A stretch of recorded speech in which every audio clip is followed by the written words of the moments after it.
내 영혼아 잠잠히 하나님만 기다려라. 내 희망은 오직 하나님에게만 있다. 하나님만이 나의 반석, 나의 구원, 나의 요새이시니 나는 흔들리지 않는다. 내 구원과 영광이 하나님께 있다. 하나님은 내 견고한 바위이시요 나의 피난처이시다. 하나님만이 우리의 피난처이시니 백성아 언제든지 그만을 의지하고 그에게 너희의 속마음을 털어놓아라. 셀라.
말씀은 28번 시편 63편의 말씀입니다.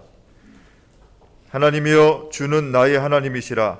내가 간절히 주를 찾되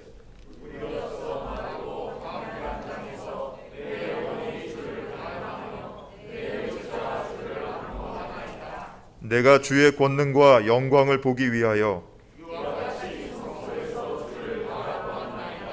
주의 인자하심이 생명보다 나음으로 이러므로 나의 평생에 주를 송축하며 골수와 기름진 것을 먹음과 같이 나의 입이 기쁜 입술로 주를 찬송하되 내가 나의 침상에 주를 기억하며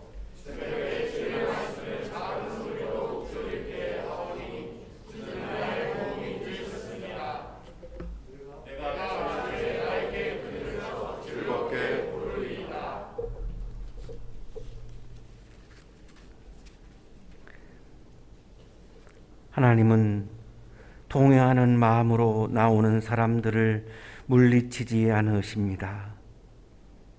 이제 우리들의 죄를 뉘우치고 고백합시다.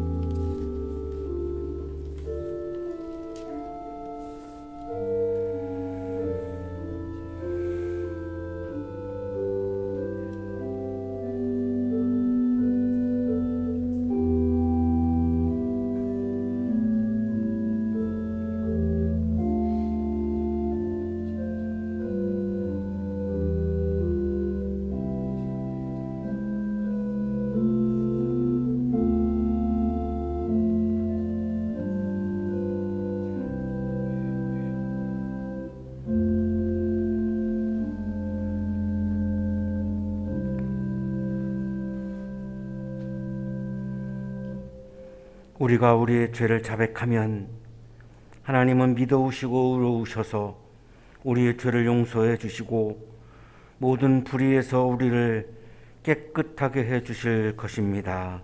아멘.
말씀으로 천지를 창조하시고 우리의 구원자 되시는 주님, 오늘도 복된 날을 주시고 이렇게 모여 찬송하며 말씀을 들을 수 있음을 감사드립니다.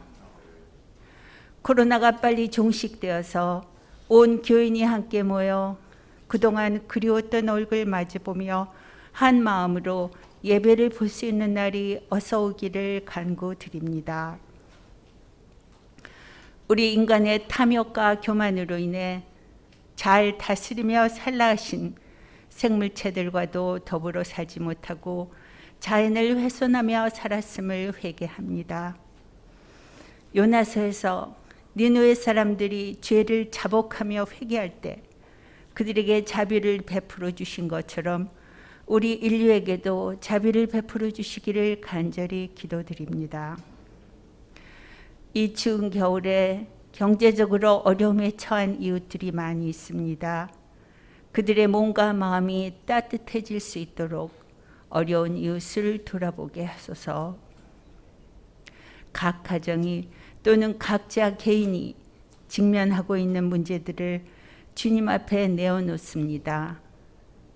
오직 주님만을 의지하오니 주님의 뜻 안에서 풀어나갈 수 있는 믿음과 지혜를 주시기를 기도합니다. 이곳에 한양대학과 대학병원 또 대학교회를 세우셨으니 우리에게 주신 말씀 사랑의 실천을 행하며 주님 말씀 안에서 강건하게 살아갈 길을 알려주시기 원합니다. 오늘 말씀을 전하시는 이천진 목사님께 주님의 영이 주관하셔서 살아있는 말씀을 증거하게 하시고 그 말씀을 받는 우리 온 교인들에게도 성령이 임하여 주님 사랑하는 마음으로 충만하기를 간절히 기도드립니다. 매주 은혜롭게 찬양드리는 칼로스 성가대에게도 복을 내려 주시옵고 부목사님 그리고 예배를 위해 수고하는 분들도 돌아보시기를 원합니다. 이 모든 말씀 우리 주 예수 그리스도 이름 받들어 기도드립니다. 아멘.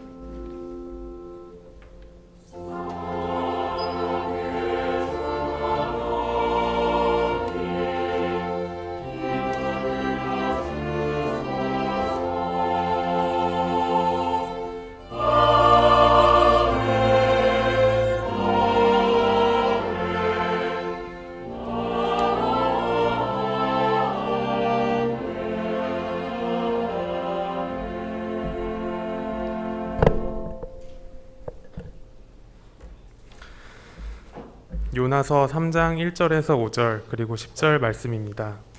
주님께서 또다시 요나에게 말씀하셨다. 너는 어서 저 큰 성읍 니느웨로 가서 이제 내가 너에게 한 말을 그 성읍에 외쳐라. 요나는 주님께서 말씀하신 대로 곧 길을 떠나 니느웨로 갔다.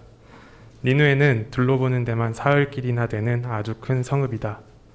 요나는 그 성읍으로 가서 하룻길을 걸으며 큰 소리로 외쳤다. 40일만 지나면 니느웨가 무너진다. 그러자 니느웨 백성들은 하나님의 말씀을 믿고 금식을 선포하고 그들 가운데 가장 높은 사람으로부터 가장 낮은 사람에 이르기까지 모두 굵은 배 옷을 입었다. 하나님께서 그들이 뉘우치는 것, 곧 그들이 저마다 자기가 갔던 나쁜 길에서 돌이키는 것을 보시고 뜻을 돌이켜 그들에게 내리시겠다고 말씀하신 재앙을 내리지 않으셨다. 구약의 말씀입니다.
우리 어렵고 힘든 가운데 우리 은혜로운 찬양을 매주 들려주시는 우리 성가대원 한 분 한 분에게 우리 감사한 마음을 가지고 다시 한번 박수로 격려하겠습니다.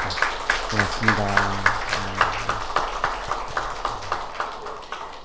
지난주에 우리 교회 식구가 아닌 외부인 중에 우리 예배를 온라인으로 드리는 분이 전화를 하셔서 우리 성가대를 너무 극찬하시고 매주 성가대 찬양으로 많은 은혜를 받고 있다고 우리 지휘자님하고 성가대원들에게 감사의 인사를 전해달라고 그렇게 말씀해서 전해드립니다. 어려운 상황이지만 우리 교인이 아닌 분들에게까지도 또 이렇게 찬양으로 은혜를 나눌 수 있는 또 이런 길이 있어서 또 굉장히 감사하고 좋은 것 같습니다. 옆에 계시는 분과 사랑의 인사 나누시겠습니다. 우리 가정에서 예배를 드리는 분들도 옆에 계시는 가족들과 사랑의 인사 나누시겠습니다.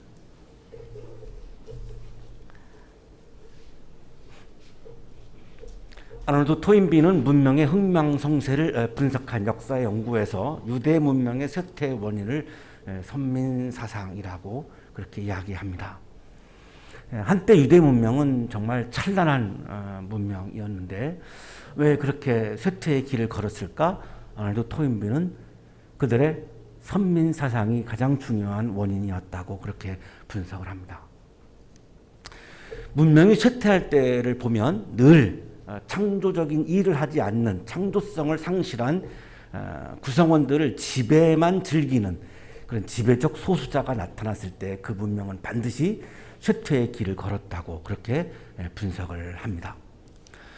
지배적 소수자의 특징을 아놀드 토인비는 자기 우상화라고 그렇게 설명을 하고 있습니다. 인용하겠습니다. 일시적인 자아의 우상화에 있어 가장 유명한 역사적 사례는 신약 성서에서 폭로된 유대인이 범한 과오이다. 이 앞뒤 문장을 다 읽어보면 바로 여기서 이야기하는 유대인의 범한 과오가 바로 선민사상을 이야기하고 있습니다.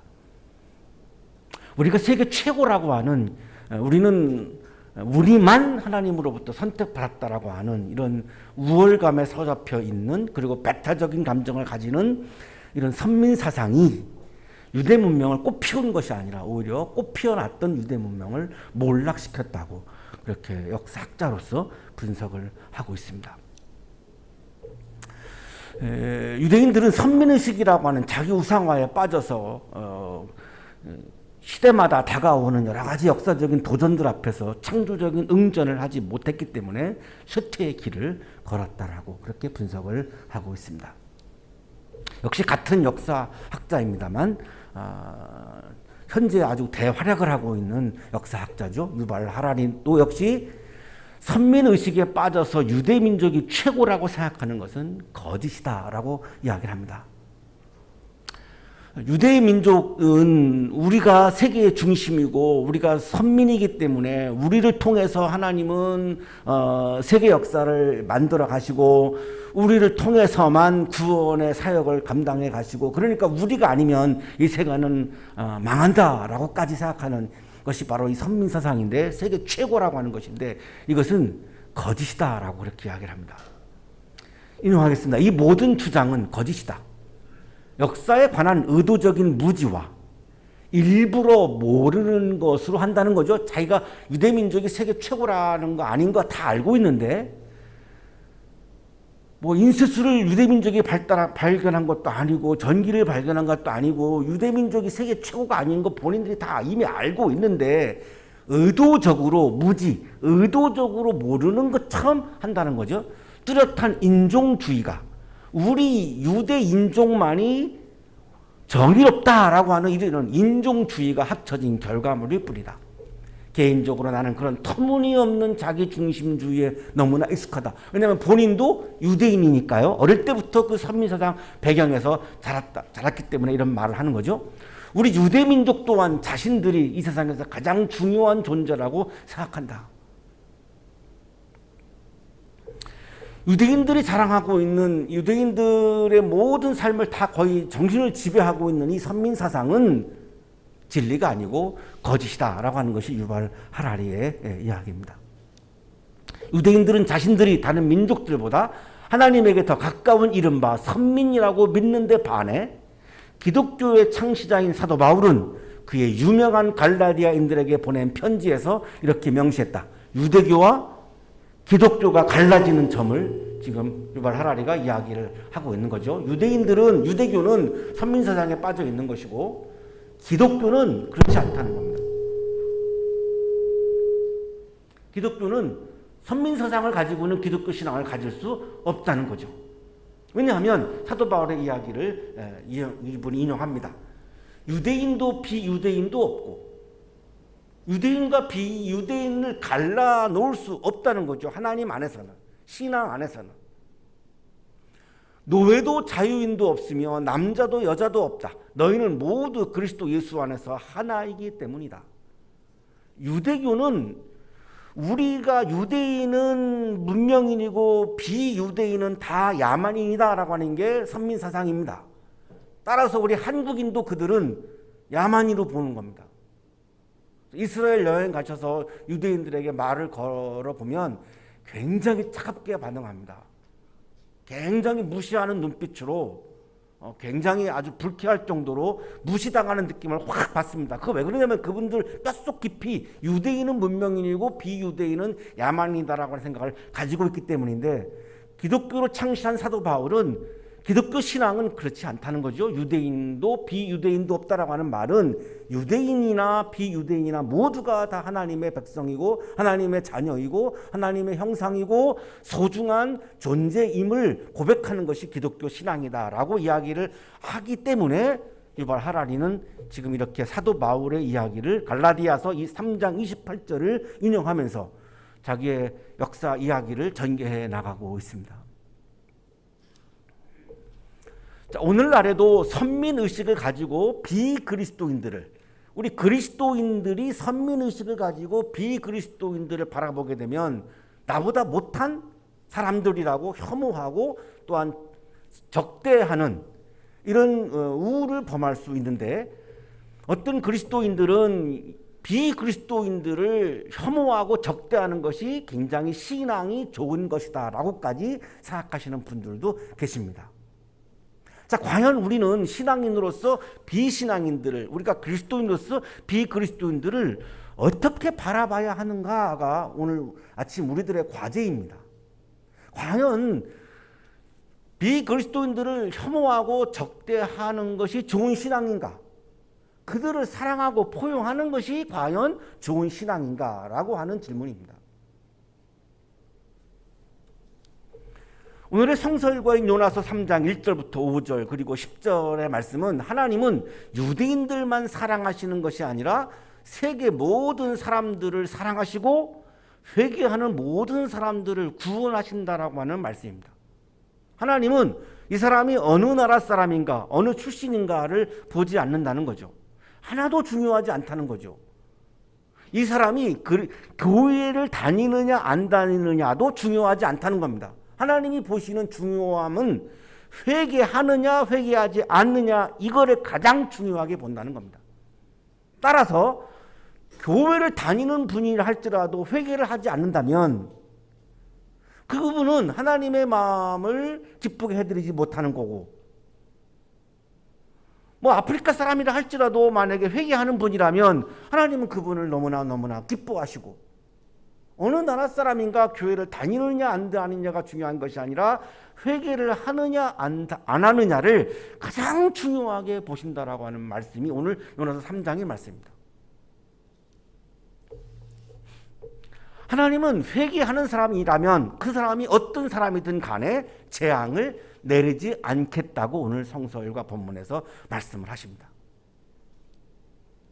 주전 586년에 바빌론에 의해서 예루살렘 성전이 무너집니다. 지금 보시는 사진이 아주 화려한 예루살렘 성전인데요. 이 사진이 586년에 이렇게 무너지죠. 폐허가 됩니다.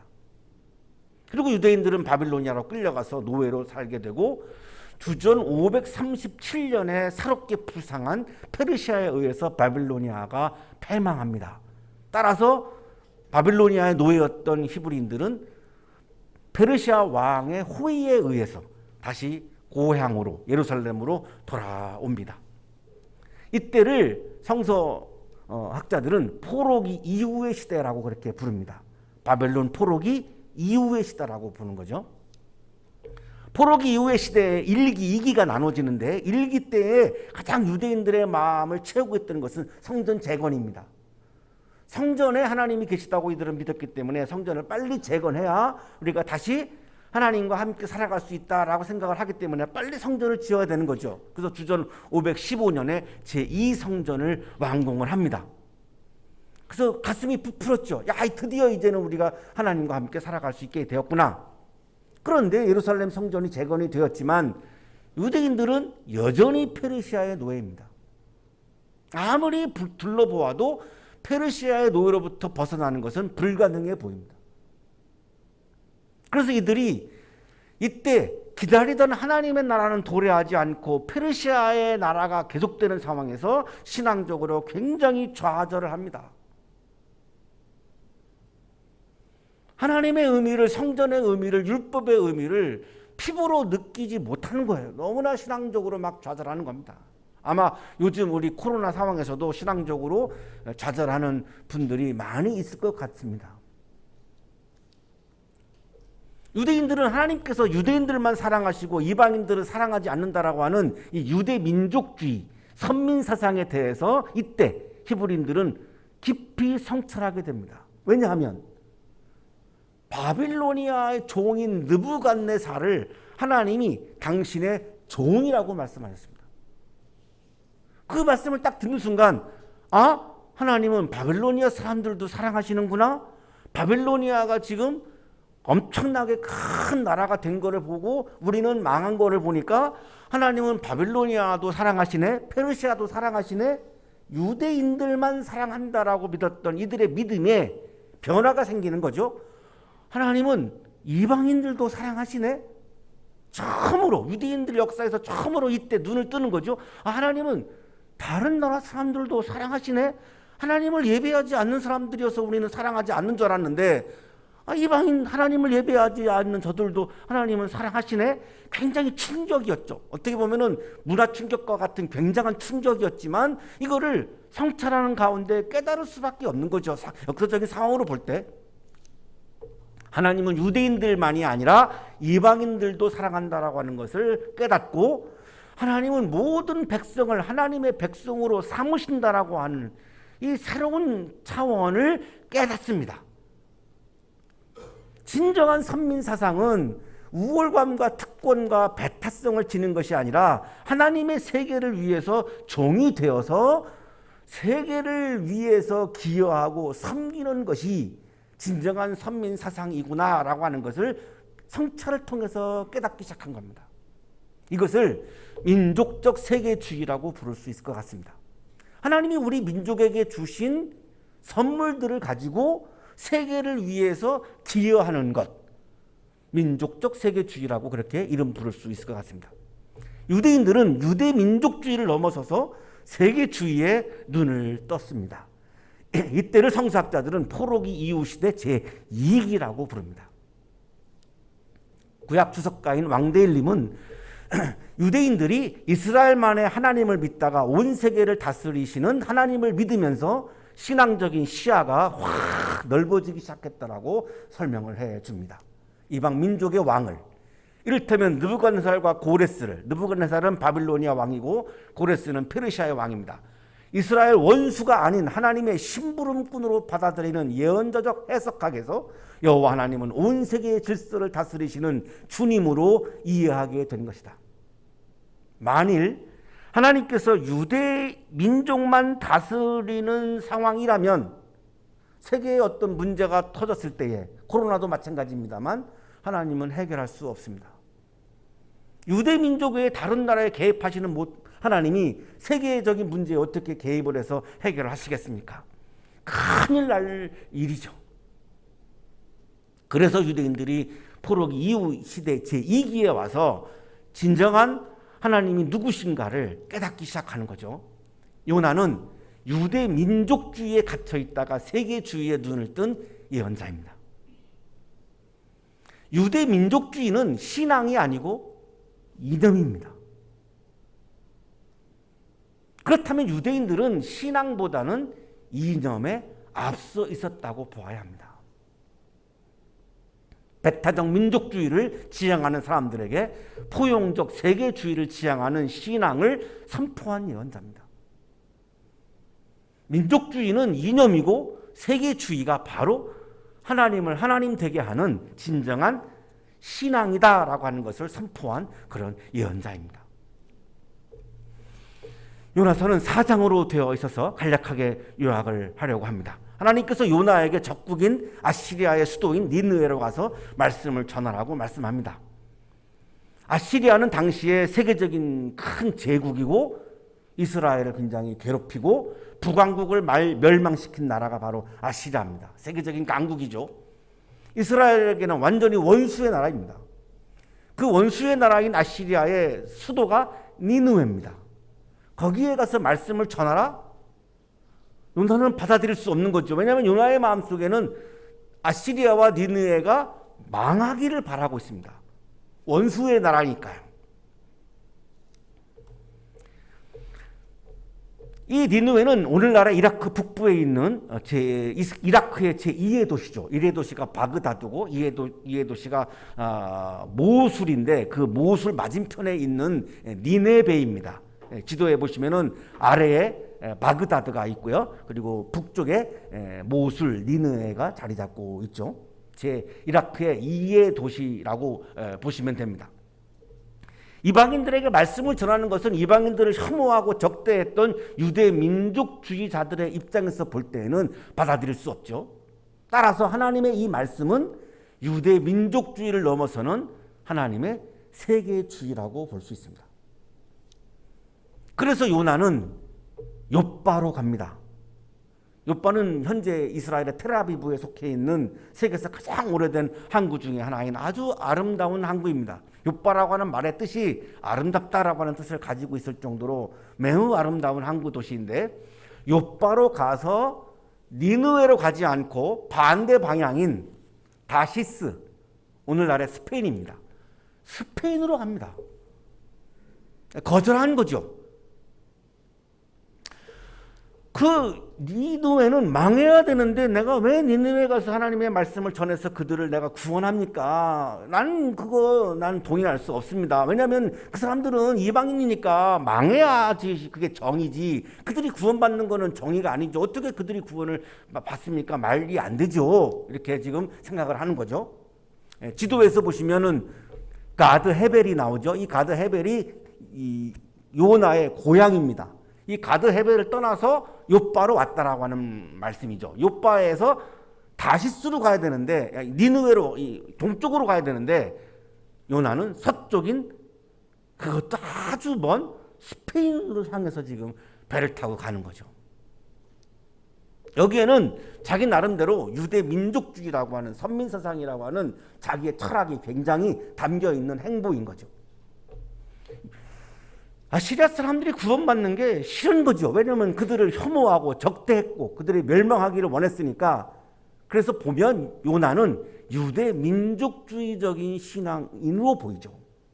근데 유대 민족주의는 신앙이 아니고 엄밀히 말하면 이념입니다. 이념에 사로잡혀 있는 사람인 거죠. 하나님을 이야기하지만 사실은 하나님의 마음과는 정반대의 마음을 가지고 지금 이념을 추구하고 있는 사람인 거죠. 구약 주석가인 더글라스 스튜어트님은 요나를 국수주의자라고 표현하고 있습니다. 국수주의자인 요나는 하나님이 이스라엘을 축복하고 그 모든 대적들을 벌하기를 원했다. 하나님 이방인이니까 벌해야죠. 이스라엘은 사랑하시고 아시리아는 벌 내려서 망하게 해야죠.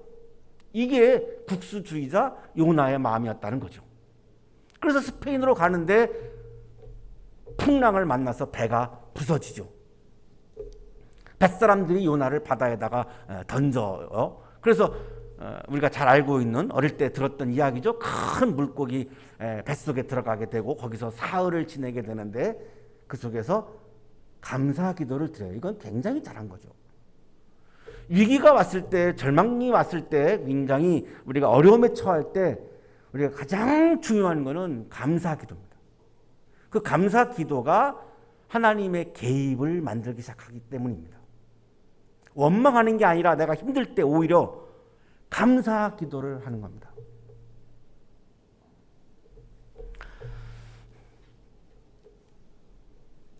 우리 교인 가족 포함해서 제 주변에 암과 투병하고 있는 분들이 한 13분 정도 됩니다.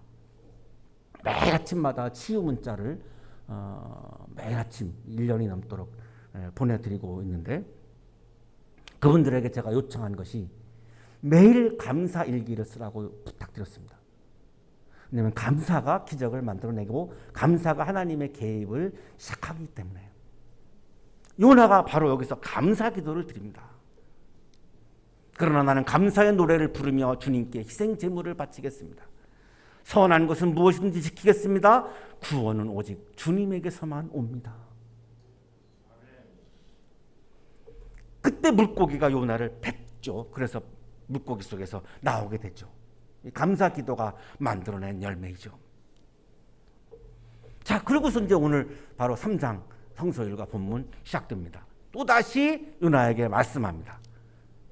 니느웨로 가서 이제 내가 너에게 한 말을 그 성읍에게 외쳐라. 하나님 물러서지 않으십니다. 세계주의를 품고 있는 하나님은 여전히 똑같이 말씀하는 거죠. 니느웨로 가서, 적국이지만 니느웨로 가서 말씀을 전해라. 이방인들도 사랑하시고 구원하시려고 하는 하나님의 세계주의를 나타나고 있죠.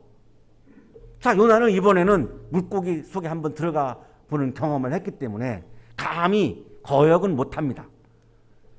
순종을 하죠. 순종을 하는데 한번 예민하게 잘 보시면 좋겠는데요. 이게 진정한 순종일까? 형식적 순종일까?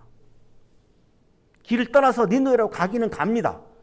니느웨는 둘러보는데 한 사흘이 걸리는 큰 도시입니다. 굉장히 큰 도시죠. 하나님께서 요나를 니느웨에게 보내시는 것을 보면 하나님께서는 이방인들이 살고 있는 니느웨를 중요하게 여기셨습니다. 요나는 중요하게 여기지 않았고 하나님은 중요하게 여긴 거죠. 따라서 하나님은 이 서울이라고 하는 도시를 중요하게 여기시는 겁니다. 이방 도시라고 해서 중요하게 여기지 않는 게 아니라 중요하게 여기시는 거죠. 니느웨를 중요하게 여기셨으니까. 그러나 요나는 중요하지 않다는 거죠. 왜? 망해야 하는 도시니까. 더글라스 스튜어트 구약 성서 주석가님은 유대인들은 니느웨를 중요하게 여기지 않았지만 하나님은 니느웨를 중요하게 여겼다고 설명을 해줍니다. 말하고자 하는 요지는 니느웨가 하나님이 염려하시는 성읍이었고 하나님 자신에게 중요하지 않은 성읍이 결코 아니었다는 것이다. 여기서 요나의 민족주의와 하나님의 세계주의가 확연하게 갈리기 시작합니다. 그래서 요나가 성읍으로 가서 하룻길을 걸으며 말씀을 전하죠. 사흘이 걸려서 다녀야 하는 이 도시를 하루만 합니다. 하나님이 하라고 하니까 하기는 했지만 굉장히 형식적으로 하는 느낌을 받게 됩니다. 하나님이 하라니까 하기는 했어요. 그런데 그냥 마지못해서 기계적으로 형식적으로 하는 것 같습니다. 그러니까 하루만 한 거죠. 하기는 한 거니까. 40일만 지나면 니느웨가 무너진다. 왜 무너지는지 얘기도 없습니다. 지금 니느웨의 문제가 뭔지도 얘기가 없습니다. 뭘 회개해야 되는지 회개의 내용도 없고 왜 무너지는지 무너지에 대한 이런 내용도 없고 니느웨 사람들을 설득하려고 하는 마음이 전혀 보이지 않습니다. 왜냐하면 아직도 요나의 마음속에는 하나님이 하라니까 하고는 있지만 니느웨가 진정으로 구원되기를 바라는 마음이 없는 거죠. 그게 탐탁하지가 않은 거죠. 요나의 마음속에 자리 잡고 있던 이방인들을 혐오하고 적대하는 마음으로부터 벗어나는 것이 쉽지가 않은 거죠. 오늘날에 우리 그리스도인들 분들 중에 비그리스도인들을 혐오하고 적대하는 신앙을 가지고 있는 분들께서 그거를 떨쳐버리는 것이 쉽지 않을 겁니다. 굉장히 어려운 작업입니다. 쉽지 않습니다. 제가 봐도.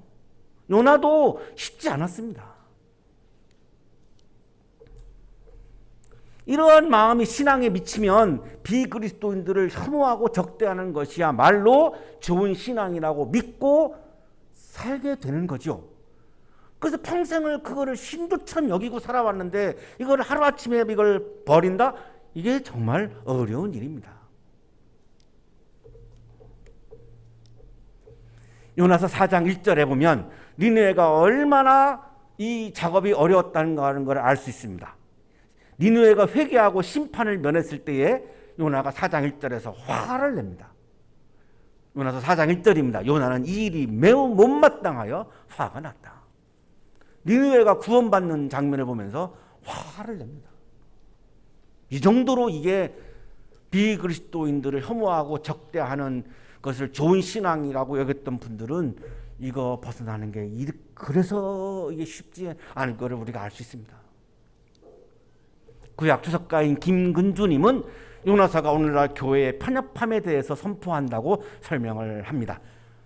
요나서는 오늘날 예수 그리스도를 믿는다고 하는 교회가 얼마나 편협한지를 드러내는 책이라고 할 수 있다. 내가 개인적으로 편협한 마음을 가지고 살 수 있습니다. 그건 나의 자유입니다.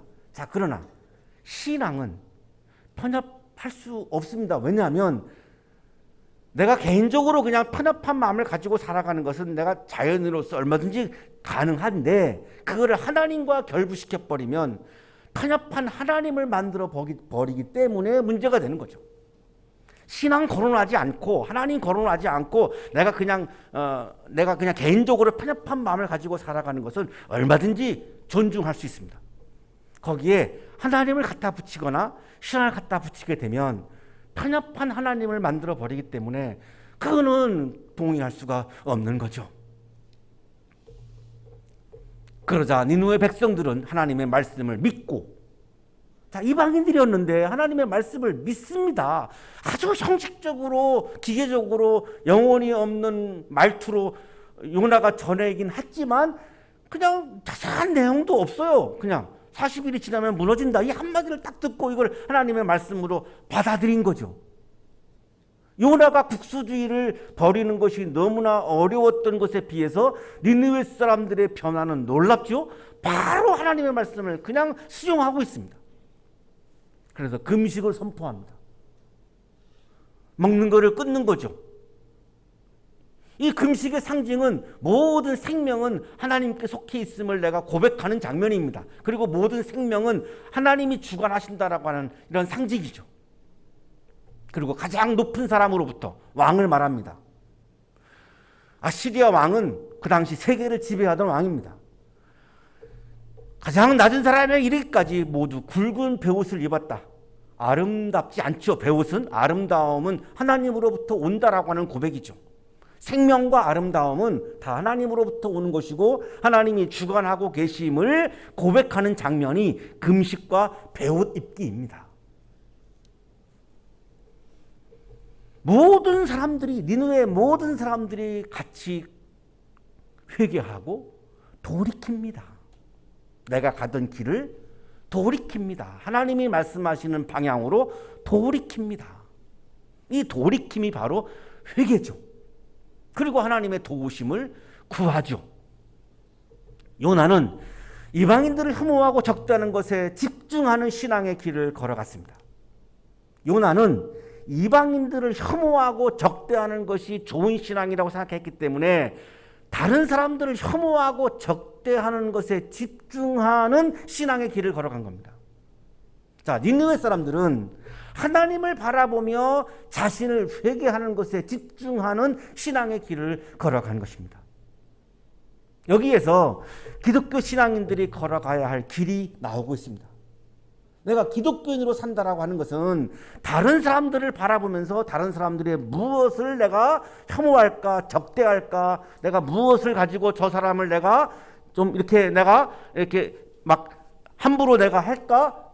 여기에 집중하는 것은 기독교 신앙이 아니고 하나님을 바라보면서 내가 무엇을 바꿔야 하는가에 집중하는 것이 진정한 기독교 신앙이라는 것입니다.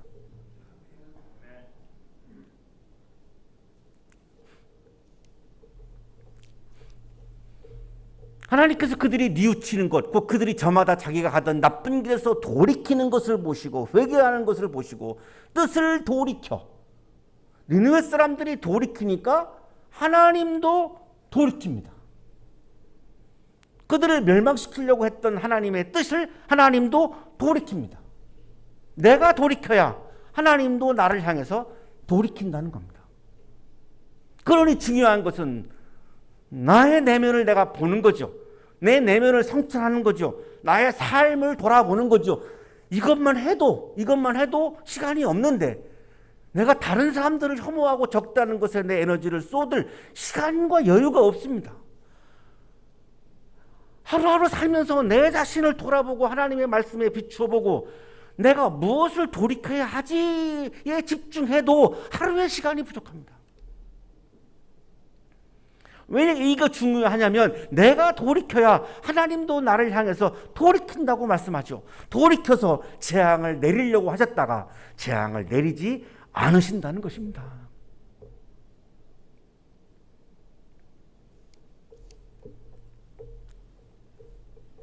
코로나 상황에서 이게 누구 때문에 너 때문에 이런 상황이 왔다라고 하는 이 혐오와 적대할 시간이 아니라 내가 뭘 돌이켜야 하지? 일단 나부터 내가 가장 먼저 내가 지금 뭘 돌이켜야 하는 것인가? 내가 뭘 잘못된 길로 걸어가고 있는 것인가? 이거를 묵상하고 성찰해야 한다는 거죠. 그것이 진정한 기독교 신앙이라는 겁니다. 하나님께서 니느웨 사람들이 나쁜 길에서 돌이키는 것을 보시고 뜻을 돌이켜 재앙을 내리지 않으십니다. 김근주 님이 아주 중요한 포인트를 우리들에게 이야기해 주었습니다. 요나서는 이스라엘이 돌이킬 것을 강조하고 있다. 요나서는 니느웨가 즉각적으로 회개하는 것을 예로 들며 이스라엘이 돌이켜야 한다고 암묵적으로 강력히 촉구했다.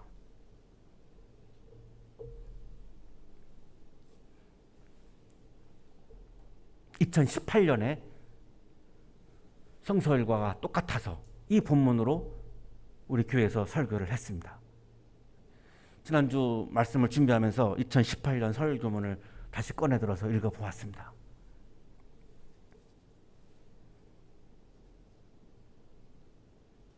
그때 제가 보지 못했던 이 김근주님의 글을 이번에는 읽고 저 굉장히 놀랐습니다.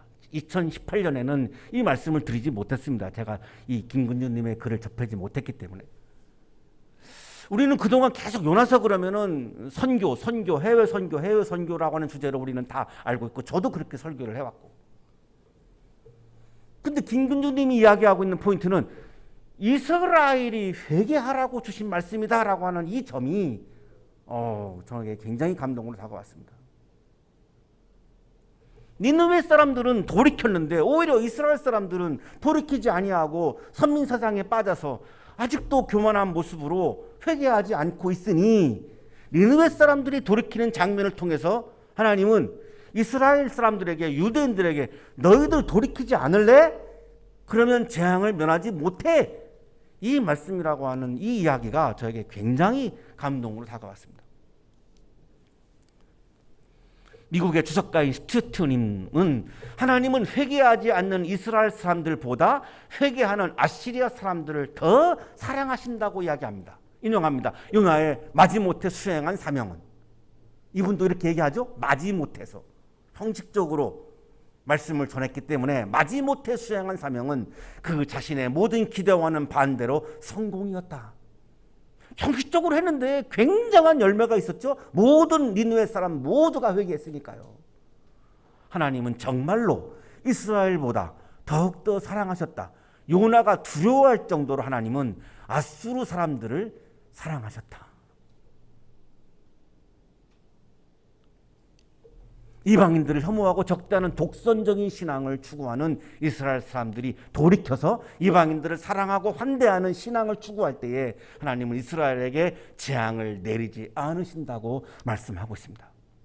그리스도인은 특권을 누리는 사람이 아니고 하나님의 사랑의 도구로 살아가는 사람입니다. 하나님께 사랑하시는 비그리스도인들을 혐오하고 적대하는 것은 하나님의 마음과 어긋납니다. 기독교 신앙은 비그리스도인들을 혐오하고 적대하는 것이 아니라 사랑하고 환대하는 것입니다. 하나님은 혐오와 적대의 길에서 돌이켜서 회개를 통해 사랑과 환대의 길을 걸어갈 때에 재앙을 내리지 않으십니다. 회개하고 사랑하고 환대하는 영적인 기쁨이 여러분의 마음을 가득 채우시기를 주님의 이름으로 축복합니다.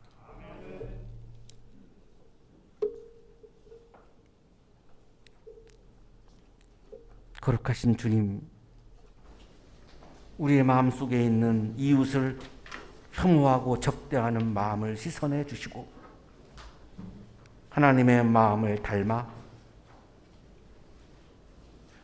이웃을 사랑하고 환대하는 마음을 품고 날마다 돌이키고 또 돌이키며 돌이키는 기쁨으로, 사랑하는 기쁨으로, 환대하는 기쁨으로 살아가도록 우리에게 믿음의 믿음을 더하여 주옵소서. 예수 그리스도 이름으로 기도하옵나이다.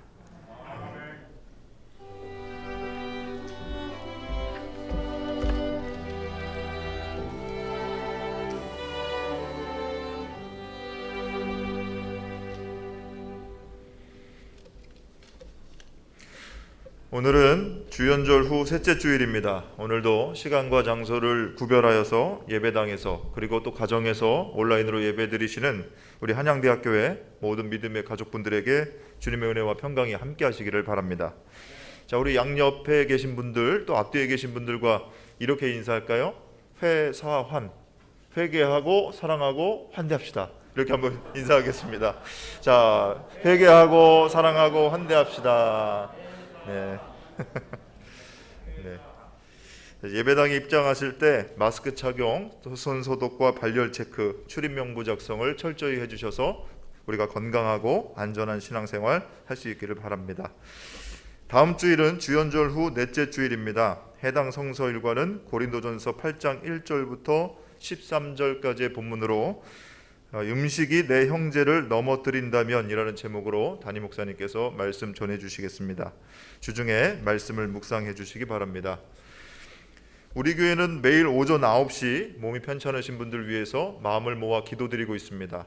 오전 9시를 놓치신 분들은 12시, 오후 3시 함께 기도해 주시기 바라고, 아울러서 모든 국민들의 안전을 위해서 그리고 지금 이 위험한 상황을 수년째 계속 감당하고 계시는 의료진들, 방역의 손길들, 그리고 한양대학교 학생들과 유학생들, 그리고 한양학원의 모든 가족들과 우리 한양대학교의 믿음의 식구들 위해서도 따뜻한 마음으로 기도해 주시기 바랍니다. 예배당에 오시지 못하는 분들은 주일 오전 11시 유튜브에 들어오셔서 예배 드리시기 바랍니다.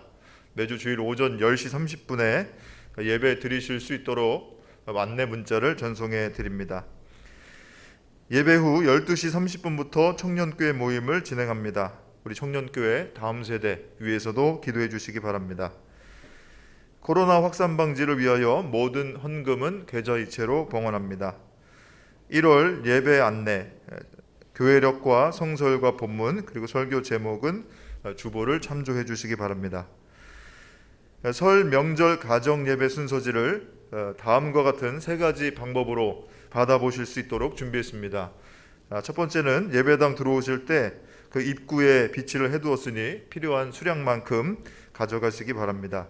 두 번째는 교회 홈페이지, 그 교회 소식란 주보 보시는 게시판에 업로드를 했으니까 필요하시면 다운받아서 사용하실 수 있습니다. 그리고 세 번째로 예배당에 나오시지 못한 분들 중에 우편으로 배송받기 희망하시는 분은 사무실로 연락 주시면 주중에 우편으로 발송해 드리겠습니다. 이상 교회 소식을 알려드렸습니다.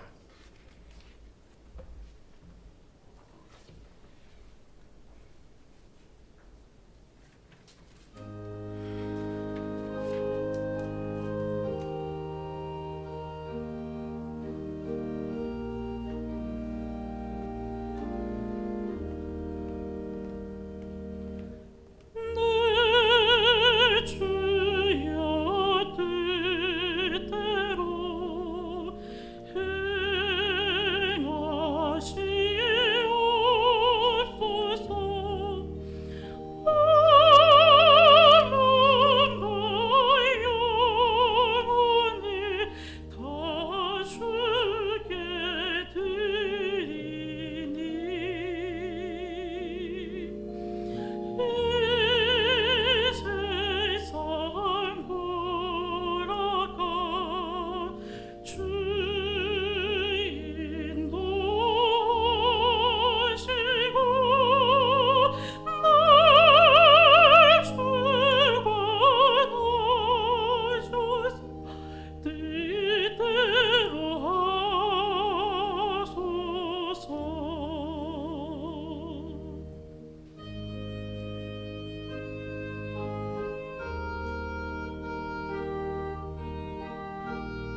거룩하신 주님, 오늘 아침 우리들에게 회개하는 마음과 사랑하는 마음과 환대하는 마음을 채워주셔서 기쁨의 길을 걸어가게 하시니 감사합니다. 감사의 마음을 찬양과 예물에 담아 드리오니 기쁘게 받아주시고 찬양과 예물을 드리는 손길 위에 크신 은혜를 부어 주옵소서. 예수 그리스도의 이름으로 기도하옵나이다. 아멘.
이제는 우리에게 하나밖에 없는 생명까지도 아낌없이 사랑으로 나누어 주시는 예수 그리스도의 은혜와 오늘도 우리에게 말씀을 주시는 하나님의 사랑하심과 생명의 기운을 주시는 성령의 역사하심이 회개하는 마음, 사랑하는 마음, 환대하는 마음을 가득 채우고 세상을 향하여 힘차게 나아가는 우리 모든 한양 가족들의 삶 속에 지금부터 영원토록 함께 하시기를 간절히 축원하옵나이다.